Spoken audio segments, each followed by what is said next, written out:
Another point of view. In school, we all learnt about how we can see. Light bounces off images and enters our eyes through several transparent layers and curved layers so that they are brought to fall on the retina at the back of the eye. From here, they travel through the optic nerve to the occipital lobe and from there onto other parts of our brain so that we can recognize the things that we see and act on them. People can be blind or have low vision. More people have low vision than blindness. Blindness itself can mean the absence of light perception or having some light and form perception. When you go to get your eyes tested, you are usually asked to read black text on a chart on a wall. The lines get smaller and smaller, and there is a particular tiny line that they are hoping you can read successfully. This is a measure of visual acuity, the ability to see high contrast detail in bright light. Even with the best available correction, if you are unable to read beyond a certain line, you would be considered visually impaired.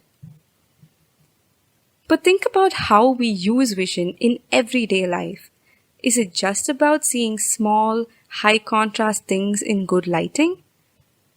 Let's take the task of picking up a cable wire from a desk as an example. We use our eyes to spot the dark cable against the dark background, perfectly judging the distance from our bodies to our fingers to come down at a perfect angle and size to seize it.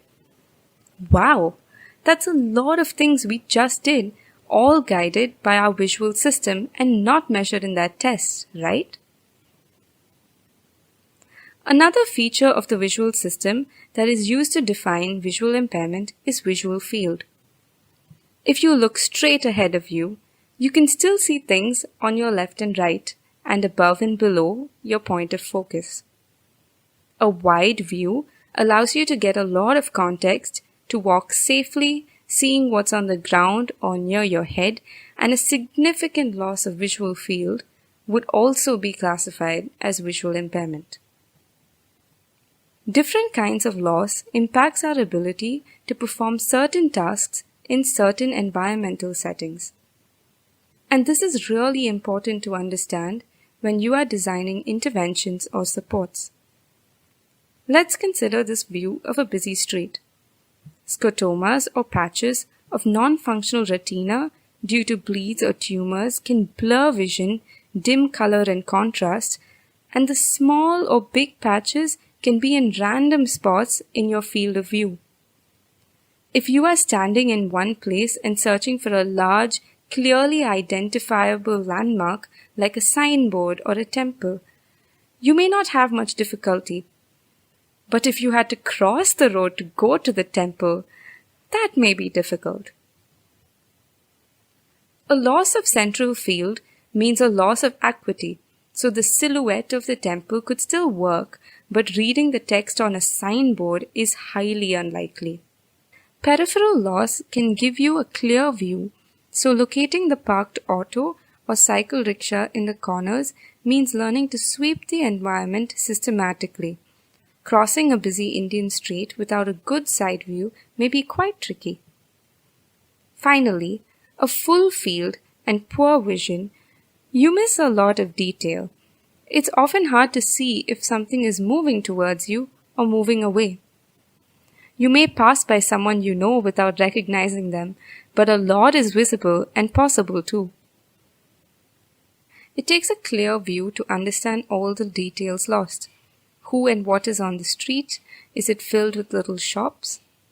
Yet for someone with visual processing disorders brought about by damage to the pathways, a crowded disarray may make it impossible to focus visual attention or to be able to isolate the elements. Yet, they may test as normal acuity and have typical fields. Acuity and field are quick ways to tell of the health of a visual system, but not enough to understand its impact on different typical activities of life. While you have good acuity at high contrast and good lighting situations, acuity can drop dramatically when lighting changes and contrast is poor.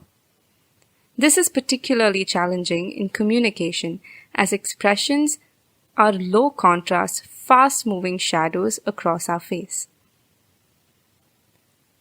If you don't get that extra information about how people with you are responding, what they are doing, or how they are reacting, it can be easy to misinterpret the situation. Not having visual information means that knowledge is often incomplete because not every detail is always described. The best solution is to give rich experiences. A friend of mine, blind from birth, believed in this lifelong learning and learning by doing. So when he was visiting a new country and was asked if he would like to ride a camel, he laughed and thought, why not? I've ridden a horse and a mule, but never a camel. They showed him the seated camel, and those descriptions from books, teachers, and others came to life under his fingers.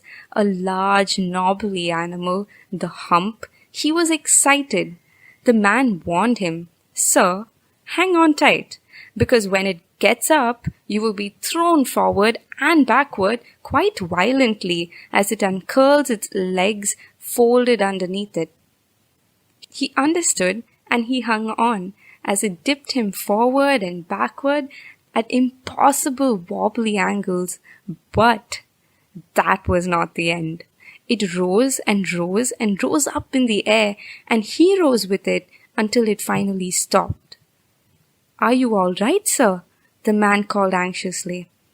Sitting on the camel, my friend moved his feet, and it touched the man's head by accident. His stomach lurched as he realized his feet were suspended above the height of the grown man. He was that high from the ground. Nothing that he had read or heard about the camel had ever prepared him for the reality. The camel is a very, very tall animal. After listening to all this, you might wonder, how do you function if you can't see? Well, whether sighted, low vision, or blind, your abilities, opportunities, spirit, and support all combine to determine your experience. We hope that over this week, by listening and interacting with people who are visually impaired, you will get a view into how they navigate the world.